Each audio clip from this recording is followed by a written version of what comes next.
Amen. Arrête-toi là. Donc Jabez a prié parce qu'il voyait que sa vie était limitée. Il dit, Dieu, bénis-moi et étends mes frontières.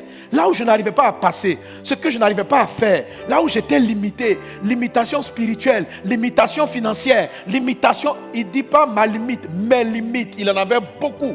Dans beaucoup de secteurs, il se sentait handicapé, limité, incapable d'aller plus loin.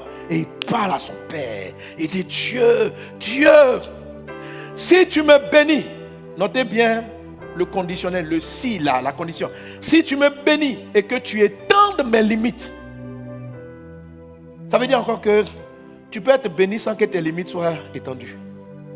Tu peux être béni dans la limitation. Tu peux être béni étant limité aussi, mais tu es béni, mais... Non, que Dieu étende tes limites au nom de Jésus.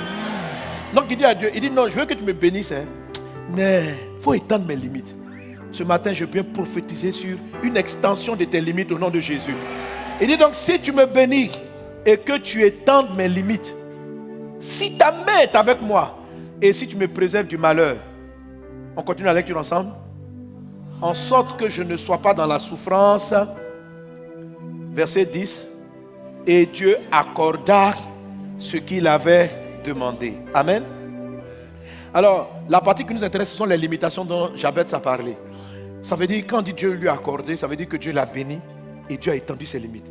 Ça veut dire qu'il y a des choses que Jabez ne pouvait pas faire avant la prière. Après la prière, il les a passées. Il était capable de les faire.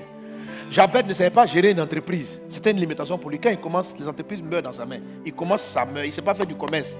Quand il a fini de faire cette prière, Dieu a étendu ses limites. Il est devenu un grand vendeur, un grand artisan.